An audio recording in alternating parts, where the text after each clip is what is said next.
Okay. Right. Okay. So that, I think we're set up now. Okay. So a big warm welcome to Maria Blaquier. Maria's studies include humanistic astrology, draconic, medieval astrology, and horary with the STA. In 2001, she attended a degree as a coach and counsellor. Attained a degree as a coach and counsellor. And between 2001 and 2008, she attended the Centre of Jungian Studies, Fundación Vocación Humana. Is that right, Maria? Yeah, Vocación Humana. Jung is very popular in my country. Okay. Carl Jung. And she works as an astrologer and vocational counsellor. So welcome, Maria, and over to you. Thank you for having me. I'm delighted to be here. And today I will be speaking about how to find family dilemmas in a natal chart. And I will be focusing on Jung's chart because I have chosen him because I think, first of all, I admire his work, and I also admire the way he chose to live his life. And okay, let's dive into our topic. As you all know, the birth chart is a map in which the planets describe or symbolize psychic functions. For instance, Mars describes how we achieve things, and Moon describes our emotions. And so the natal chart is a symbol of our potentialities and our traits. And if Heraclitus was right in stating that character is destiny, then we could say that the qualities with which we were born suggest the course that our life will take. However, quite often we think, or the kind of education we receive makes us think that our destiny and our life is completely individual, that it is entirely ours. But in truth, we carry the weight of our family and cultural inheritance. And this is a legacy that, in spite of being for the most part unconscious, has enormous influence in our daily life. So I often find that there is a misconception as to what an inheritance is. We usually think it is made up of what we receive once our parents die. But in truth, the most important inheritance is given at the time of birth. Because in a natal chart, we can see what was left unresolved by the previous generations. So what does this bequest consist of? It is made up what was, as I said, what was left unresolved. And I often find this to mean, people say to me, oh, then we are doomed because we are not free to choose our destiny. I think we're not free to choose the cards we were dealt, where we were born, the kind of family we were born in. But we are free to choose what we do with those cards. And this is only possible if we bring awareness into our life. Carl Jung said that the greatest psychological influence in the life of children is the unlived life of the parents. So this means that when we don't assume responsibility for conflicts in our life, they pass on to our children. And they will have to deal with that. So there's no way out really, but to confront our difficulties, even though sometimes this entails a lot of suffering. But when we don't, many times we see examples of people who, for instance, say that they are very happy with the station in life and they have no ambition whatsoever, but then they drive their children mad because they put enormous pressure on their children for them to achieve things. And this is a way of trying to make your children assume what you have left unlived. Or for instance, a woman who thinks that she was meant to be only a mother, but she has a whole dilemma with freedom, and she keeps on forming relationships with people who abandon her. This is another typical manifestation of when things are in shadow and recognized.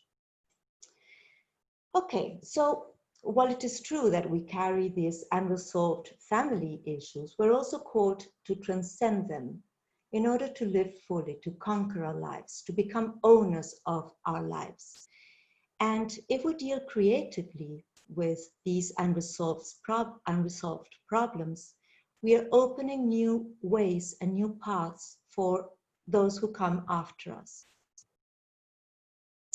How to twist the path that was traced by our ancestors, how to get out of the family maze, how to find new answers to problems that have been going on in our family for generations. Okay, the starting point is always to shed light into what is unresolved. When we bring consciousness and awareness, we can attempt to give a new answer and a creative answer that will help us transmute this vicious circle into an evolutionary spiral. That's the reason why I chose Jung's chart in this presentation, because he's a wonderful example of how by increasing our awareness, we're able to give new answers to old problems. And this is where astrology comes in, and the natal chart plays an invaluable service, because in the natal chart, all these incompatible aspects show what was left unresolved. So for instance, if in my chart, Saturn, that represents structure and responsibility, is in a square aspect to Neptune, that represents my wanting to live in dreams and my unconscious personality, this means, because it's a square, this means that those two energies are going to clash. But this means that this is the way that they were presented in our family, at least at the time of our birth, as something that was impossible to connect. They were incompatible. For instance, in this example, you can see that the moon is opposite Mercury. This means that the person's sense of security is going to clash with her intellectual interests. But according to this method that I'm going to be showing to you today, you can also see that this comes from the person's grandparents. This was something that was left unresolved by one of her grandparents. And why is this? Because Moon and Mercury are placed in the 1st and 7th house that are related to grandparents. Before going to turned houses, which is the method that we're going to use to find dilemmas in a natal chart, I would like to name some key concepts that are key to understanding this way of looking at a chart. Okay, to begin with, how do incompatible energies express themselves in our life? Usually we go from one extreme to its opposite. It's very difficult to find a point in the middle of that. We go from one extreme to the opposite extreme. And this is a pendular movement, and is what Jung called enantiodromia. And he said that all psychological extremes contain their opposite. And the more extreme a position, the more we expect its conversion to the opposite. The word enantiodromia comes from the Greek, where enantios means opposite and dromos means running. So it literally means running in an opposite direction. And this idea comes from the Hermetic philosophy, and it states that the pendulum swing manifests in everything, and that the measure of the swing to the right is the measure of the swing to the left. And Jung used this term particularly to refer to the unconscious mind acting against the conscious mind. And according to him, we never know what evil may not be necessary in order to produce good by enantiodromia. So in his view, all living things strive to become whole. Life goes towards completeness, not towards perfection. Life wants to be complete, not perfect. And in order to obtain this completeness, conflicting opposites need to be integrated.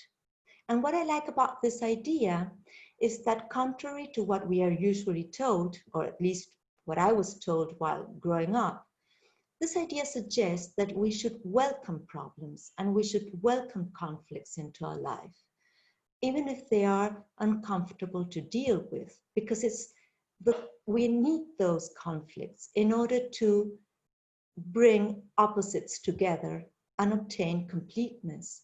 In this picture, what I like about this picture is the symbol of enantiodromia. We see that the pendulum goes from one extreme to its next, and it meets in the middle of consciousness. So ideally, when confronted with what appear to be opposing trends, one should strive to establish a balance between them, because both represent valuable and necessary aspects of our personality. And by achieving this kind of insight, we could find new meanings to external conflicting events.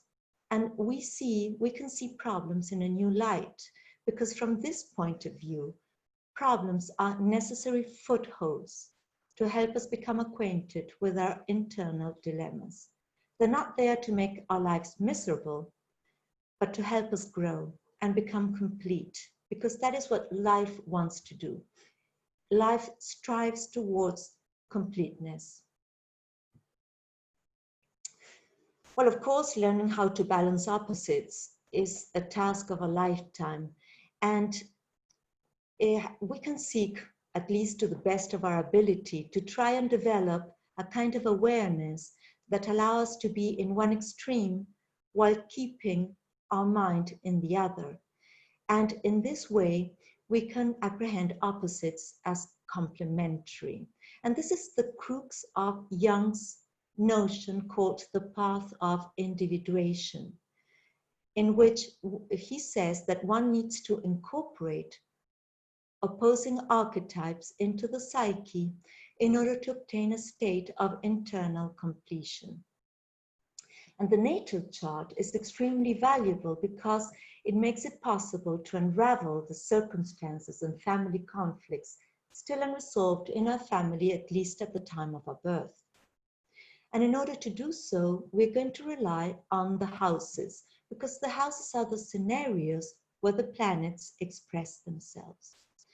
And I'm going to use the technique of deriving or turning the houses. This is a technique, a very, very ancient technique from Hellenistic times. And the way it works is, first of all, you identify the house that represents the person you need to get information about. For instance, in this example, I chose the 7th. And I set the 7th as correlative to the first house of the chart. So in this figure, you can see that the first house represents the ascendant, the second house represents finances, and so on and so forth. But if I turn the house from taking the 7th as the starting point, the 8th house becomes the second of that person's finances, the 9th house becomes his third turned house, the 10th house becomes his 4th house of family, and so on and so forth. And this opens up the chart. It allows to find lots of new information. Okay, so for example, if I take the natal first, that represents my body, vitality, motivations, appearance, I can also see in that house, I can see my mother's family and home life, or my father's profession, because my first is my father's turned 10th, or my partner's associates, because it becomes his 7th, or my child's travels or higher education, because it becomes my child's 9th, and so on. Or if I take the second house, my natal second house of money and resources and finances, I can also see that house as my mother's children and creativity, because it becomes my mother's 5th, or my father's social life, hopes, it becomes his 11th, or my partner's death, because it becomes his 8th, and so on. Okay, now let's go to the example chart. The reason I chose Jung's chart, as I already said, is because throughout his life, he was able to integrate unresolved family dilemmas in a very creative way. And in this capacity of finding new answers to old problems, he opened up new possibilities for humanity. That's why I respect his courage so much, because it takes a lot of courage to integrate opposing archetypes into the psyche. He was born on July 26, 1875 in Switzerland, and he founded the School of Analytical Psychology. This chart was obtained from astro.com. It was recently rectified, so many of you probably have seen a chart for Jung's natal chart where the ascendant is in the last degrees of Capricorn. But because it has been recently rectified, we're using the first degrees of Aquarius as his ascendant, with the Sun in Leo in the 7th and the Moon in Taurus in the 3rd. Okay, let's focus on his Sun in Leo. The Sun represents our identities, our inclinations, our goals, and it is related to the father, especially in day charts. In Leo, it has a lot of dignity because it's in its own domicile. So it represents a Sun in Leo has the ability, because it has strength, to stand out. And Jung is considered the most famous Swiss citizen because of his incredible achievements. But the Sun is also in the 7th house of relationships, partners, alliances, grandparents, known rivals, as opposed to the 12th, that is the house of unknown enemies. So the Sun in this house of relationships gives us a clue as to how vital relationships, associations were in his life, and how he had the tendency to connect with solar or important people.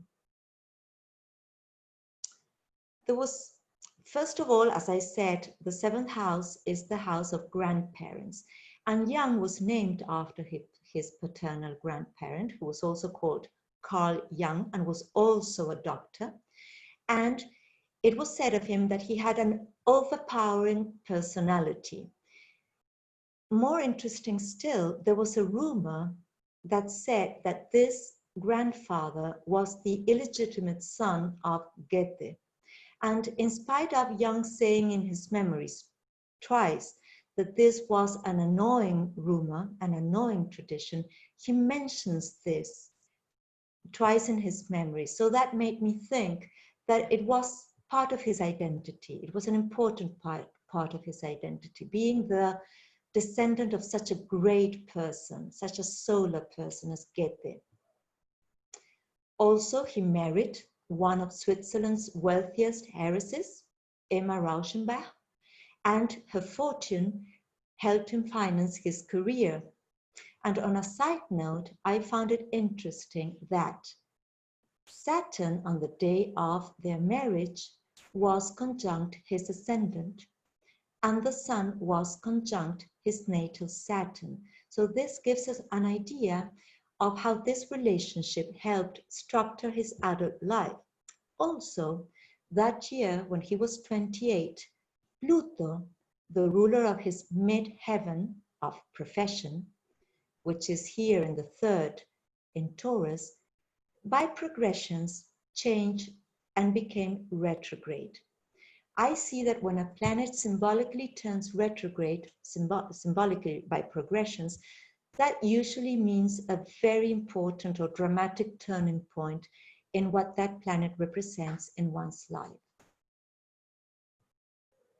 Okay, of course, his most important relationship was with Freud. He declared that Freud was the first person of importance that he had ever met, and Jung was given a central role in the psychoanalyst movement by Freud. However, only 4 years after meeting, they became enemies. And it's interesting to see that one of the reasons for their breakup was that Freud had a paternalist, that is the Sun, because the Sun represents the father, attitude towards Jung. And Freud went as far as to say in a personal letter to a friend that the reason for the breakup was that he was the father, again, the Sun, of psychoanalysis. And Jung's desire was to kill him symbolically in order to obtain that precious mother all to himself, to become the only owner of that beautiful mother that was psychoanalysis. Okay, let's have a look now at the Sun square Neptune. Because it is a square, this means that these two energies are going to be difficult to integrate in his life. They're going to present themselves in a conflicting way. And Neptune is associated with spirituality, dreams, visions, prophecy, psychic receptivity, archetypes, the unconscious, and so on and so forth. In his memories, he describes how when he was about 12, he had a vision that forever changed his idea of God. We're talking about Neptune here.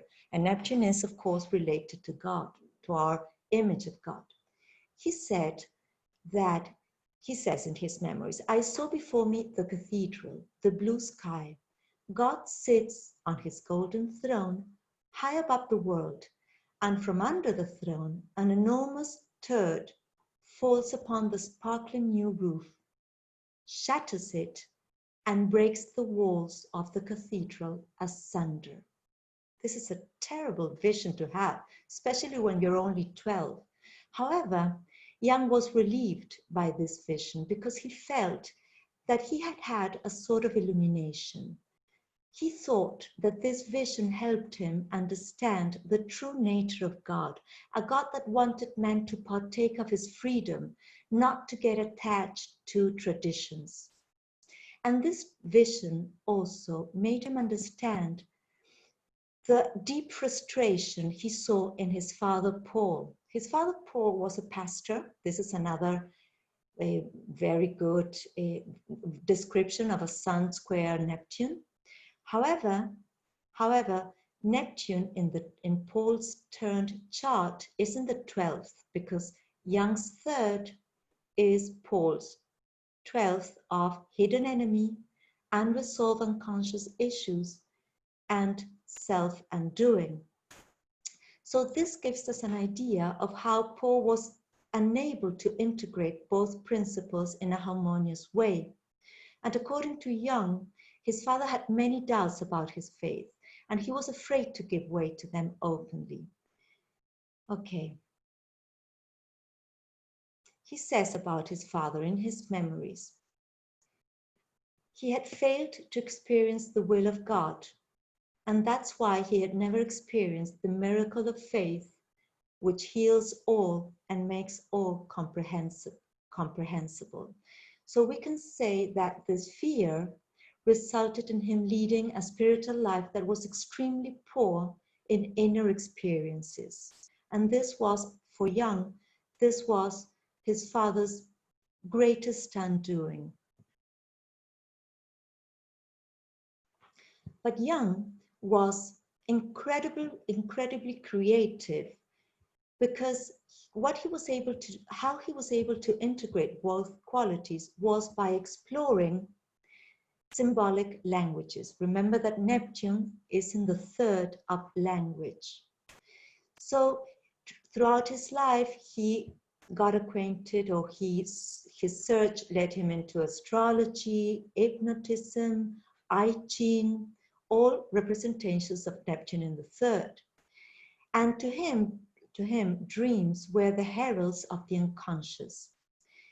And one of the ways that he could integrate Neptune and the Sun was through the word association method. And because through this method, one says the first word that pops out unconsciously into our head, and this gives us a clue of what we're thinking under the scenes in an unconscious way. And also in terms of his career, this word association method was incredibly important because it triggered his relationship with Freud, because this research that led to this test helped Freud confirm his observations on the nature of the unconscious, and that's how their relationship began. Another impressive way in which he was able to integrate Sun and Neptune was by experimenting with paintings and writings and dreams based upon visions. And this work resulted in his Red Book, this very famous Red Book, where he drew and wrote down his dreams and visions. And in this work, he referred to an unconscious a priori, something that comes before, which precipitates itself into plastic form. These are images from the Red Book, and this work was incredibly important in his life because it led to the development of the technique of active imagination. And this technique revolutionized the field of psychotherapy. So when talking about this a priori, one thinks about another of his key concepts, archetypes. Archetype comes from the word arche, which means beginning, and refers to inborn primordial images. They are symbols which are inborn and make the groundwork of the human psyche. In his view, it is only possible to live a full life when we are in harmony with these symbols or archetypes. And to him, wisdom is a return to these symbols. Okay, enough about the sun. Let's focus now on the moon in Taurus. The moon expresses the relationship with the mother and the emotional environment of childhood.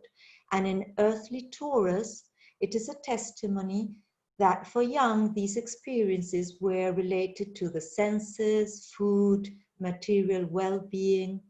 And in fact, in his memories, he says that his mother, Emile, had a hearty animal warmth, cooked wonderfully, and was most companionable and pleasant. All of these traits related to Taurus. One of the aspects the moon makes is a square to Saturn. And Saturn square the moon is typical of a solitary childhood in a household with very little show of affection between his parents, and this was the case. And also it refers to economic hardships, and his family was not rich. And because Saturn and the moon both rule the parents turned third, look, Saturn rules Capricorn, which is the mother's turned third of communications, and Cancer rules the father's turned third of communications. So we can infer from this that the problems represented by Moon square Saturn had their roots in the difficulties in communication between his parents. In the case of his mother, Saturn as ruler of the turned third, but placed in the fourth, gives us an idea of how, because of her strict upbringing, she was unable to express her true, what she really believed in. And Jung says that she had a decided literary gift as well as depth and good taste, but this quality never emerged. It remained hidden. She held all the conventional opinions a person was obliged to have. I think that regard for conventions or of conventions is very much of the nature of Saturn, isn't it? The moon, apart from making a square to Saturn, is making a conjunction to Pluto. And the moon-Pluto conjunction describes a perception of the mother who could also be possessive and archaic. And in his memories, he says that as a child, he often had anxiety dreams about her. In the turn chart, we can see that Pluto represents the mother because the mother is ruled by Scorpio and is placed in the turned sixth of the mother. It is placed in her house of illness. When Jung was between 3 and 4 years old, she spent several months in a hospital. And Pluto, in her turn 6, is making a square to Saturn, as I said, so we can infer that this difficulty in expressing her true nature was responsible for her illness. Because, again, she's represented by Pluto because we can see Scorpio in the midheaven. Saturn represents her third of communications, and Pluto is placed in the 6th of illness. In his memories, he says that she consisted of 2 personalities, one of them conventional and the other uncanny. And he also recognized this side in himself because he had the ability to see things and people as they really were. Now, this age between 3 and 4 was key in his life. When he was between 3 and 4, he had a terrible dream which he kept secret throughout most of his life. In the dream, he saw a dark hole in the ground, and on descending, found at the bottom a doorway closed off by a green curtain. Of course, the fact that the curtain is green, the color of Taurus, is quite significant. Behind that curtain, there was a red carpet and a magnificent throne in which there was a gigantic phallus. In his dream, he heard his mother's voice saying, "Yes, just look at him. This is the man-eater." This dream was the foundation of everything that was to fill his adult life. And Jung says that this secret that he maintained throughout his childhood was the initiation into the realm of darkness. To make matters more dramatic, Pluto in his chart is conjunct fixed star Algol, the blinking demon, the head of the Medusa. This is the most terrifying star we have. It has a very malignant nature. So this gives us an idea of how disturbing this dream must have been for a little boy of only 3. However, I found that Dr. Eric Morse, who was a specialist in fixed stars, says that how Algol manifests changes completely if the person lives his life with a desire to live up to some kind of philosophy or to some kind of religion or to some kind of ideal. So he says that when the person does that, this star makes for an excellent counselor, a special gift for bringing out the brighter spiritual significance of death as the transition to a greater life. So again, this is another wonderful example of how Jung was able to turn something bad into a good thing. And throughout his career as a therapist, he was able to combine Moon and Pluto creatively because he provided his patients with a lunar environment, a moon environment, in which they felt safe enough to reveal and expose their secrets. Because according to Jung, true therapy begins when the patient acknowledges his secret personal history. No wonder his midheaven was in Scorpio. I was intrigued by the age between 3 and 4 because it is one of the most important moments in his life, not only because his mother spent several months in a hospital, but also because of this dream of the man-eater, which introduced him into the realm of darkness. So I looked at his chart and saw that the only representation of the years between 3 and 4 was Mercury at around 3.5 degrees away from Venus. But I thought this wasn't enough to represent such a life-shattering experience. So what I did was I superimposed his Draconic chart to the Natal chart. The Draconic chart is the chart of the nodes. And because it's the chart of the lunar nodes, it represents an unconscious level of reality. It represents how we perceive ourselves, memories we bring from a genetic inheritance, or some people say from past lives. It is very, very strong, but not always very, very obvious. It expresses itself through the tropical chart. So in this case, you can see that the inner circle represents Jung's tropical chart, and the outer circle represents his draconic chart. And we see that the tropical moon in Taurus, the draconic moon in Taurus is conjunct tropical Neptune. So moon and Neptune are linked in this way through the combination of the draconic and the tropical. This means that through his dreams and visions, those are the representations of Neptune, he got in touch with a deep feminine archetype, the archetype of the mother. Also, I could see that draconic Pluto is in 1147 degrees of Taurus, and his tropical moon is at 15 degrees 30 minutes of Taurus, meaning that there are less than 4 degrees, about 3.5 degrees between them. I thought this was quite significant because, of course, he's talking that this dream of the man-eater introduced him into the realm of darkness.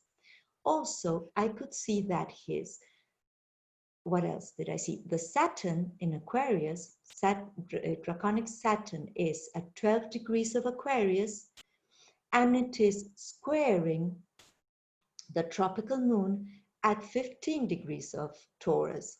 So again, we see these three degrees represented in the relationship between the draconic and the tropical charts. So in this, I felt that this combination between the draconic and the tropical expressed very well this age that was so significant. Okay, of course, the moon was with Pluto, but was also with Saturn. The moon is conjunct Pluto and making a square to Saturn. And another very creative way in which he found how to combine these energies was by building an oval tower in Bollingen. One of the symbols of Saturn are stones, and because they are durable, because of their durability. And as Jung approached the age of 50, he felt the need to represent his most intimate thoughts. That's why he constructed this circular house. The circular tower represents the mother, the womb. The stones represent Saturn. And this is the way where he spent a time for spiritual retreats, and where, according to his memories, he says that he felt the old son of his mother. He could connect again with those archetypes. Another interesting fact about Bollingen is that there was no electricity, no water. He kept it very, very simple, very archaic.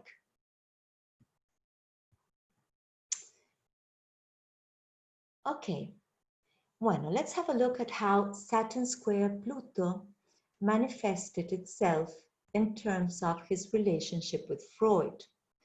In this case, I'm using the 10th not to represent the mother, but to represent authority figures.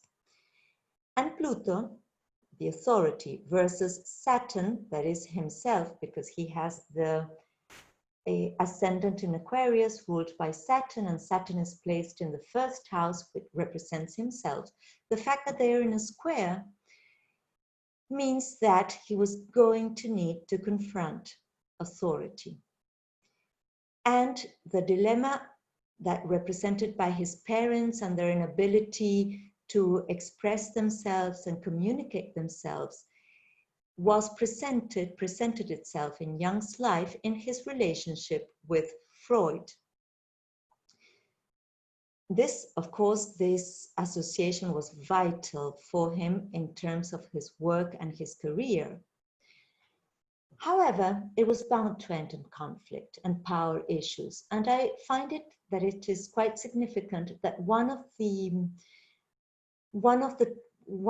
things that represented trouble in their relationship is the different visions they had of what represented repression. For Freud, trauma was related to sexual repression, which is of course Pluto, and for Jung had noticed that in many cases in repression, sexuality plays a secondary role. So again, I think it's incredibly significant that the confrontation between them arose because of Pluto-related topics such as sexuality and repression. And in March 1909, in spite of these differences, Jung was crowned heir to the psychoanalytic movement created by Freud. And this title surely satisfied his need for recognition and professional achievement. But let's have a look at the transits and progressions of that month. Progressed moon was transiting natal Uranus, announcing a breakup and rebellious posture towards Freud, because Uranus represents rebellion and wanting to be free in order to see things as we want them to see and not to have to ascribe to matters that we don't really believe in. Also, we can see that the progressed ascendant was at 29 degrees of Sag, meaning that something was about to change in his career, and Mars was conjunct on the ascendant. So there was going to be a fight. There was going to be a breakup. That is what progressed Mars on the exact degree of the progressed ascendant is announcing. Also, Neptune was transiting his natal Mercury and helping his association with unconscious images, with visions, and with dreams.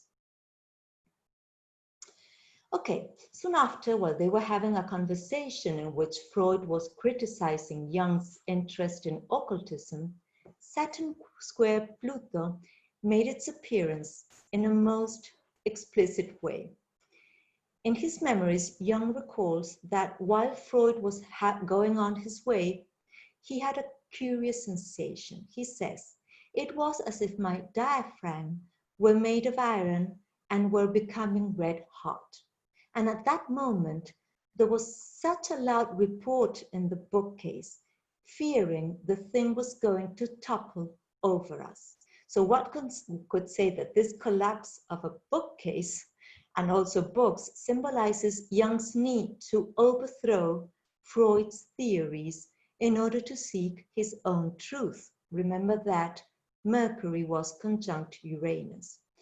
Freud's paternal attitude towards Jung and his feeling that Jung was unable to accept his authority, together with Jung's conviction that Freud placed personal authority above truth, contributed to strain the relationship, and there was a definite breakup in 1913. This separation, remember that Pluto rules the midheaven, affected him deeply. It caused him a nervous breakdown, and he paid a very, very huge, a very dear price for his breakup with Freud and his wanting of being free to explore his own truth. Okay, when one superimposes Jung's tropical and draconic chart, one sees that his draconic Uranus is conjunct the tropical sun. Again, draconic Uranus, meaning an unconscious need for freedom, is conjunct the sun that represents the father, represents authority figures, represents people who were famous, as was the case of Freud. So the unconscious need for freedom is expressed through his associations with important persons. This was a deep-rooted need, because we're talking about the Draconic chart, not the tropical chart. And also I find that the fact that the name Jung means young is descriptive of the kind of contribution he made to psychoanalysis, because he brought new ideas, new concepts. Okay, so I would like to end this presentation by saying that even though one isn't free, one isn't completely free in terms of choosing one's inheritance and family conditions, one is free to choose what one does with that inheritance. And this is only possible, this freedom is only possible if we bring light and awareness to our life. Or in Jung's words, to confront a person with his own shadow is to show him his own light. Okay, thank you for listening, and now I'm ready for your questions if you have any. Thank you, Maria. Thank you very much. From Carolina, she says, could you please say a little bit more about Draconic charts? Yes, of course. The Draconic Zodiac, the Draconic Zodiac originates with the nodes. You know, the nodes are not planets; they are the result of the intersection between the orbit of the moon and the ecliptic. So they join Earth, because the orbit of the moon is the moon orbits around the Earth, and it joins the moon, which represents the past and memories and emotions, and the sun, which is our spiritual life. So in the Draconic chart represents unconscious motivations that are very deep-rooted, although not always obvious. But the Draconic chart needs to express itself through the tropical position of the planets and angles. In my YouTube channel, I have a presentation I made on Draconic in English. I have it in Spanish, of course, but I also have it in English because I presented this for Kepler College this year. So you can, it's a very complete presentation. I find that the Draconic chart many times explains things that are not so obvious in the tropical chart. And it has an incredible force. It's what the person wants to achieve in life. It expresses, because in traditional astrology, the nodes were related to, the North Node was related to benefic influences and the South Node to malefic influences. But in humanistic astrology, the nodes are referred to unconscious motivations from past lives, but also the North Node represents evolution, what we want to achieve in life. And so the Draconic chart represents what we want to achieve in order to grow, in order to evolve. I hope that answered your question. We have one more, and that's we have another question, and it's from Valentina, and it says, could you please explain how Jung's third house became his mother's ninth? Six. Mother's six. Ah, mother's six. There's no correction. Let's go back to the chart. The mother's six. So, okay. So, if the mother is represented by the midheaven, the 10th becomes her first, the 11th becomes her second, and the 3rd becomes her sixth. So we go 1, 2, 3, 4, 5, 6. So Pluto is in Jung's 3rd, which becomes the mother's 6th and the father's 12th. Okay, Hopefully that that's answer the question. I believe so. I'm not 100% sure. I don't get unless you guys send me messages in the chat box. I'm not sure. That was actually oh yes. Yeah. Valentina says thanks. I got you. That is all the questions that we have been given. Okay. Well, thank you for having me, and I will see other presentations. Thank you very much, Maria. Bye-bye. Bye. Thank you. It's very much appreciated. Thank you. Okay. Thank you. I'll just stop the recording.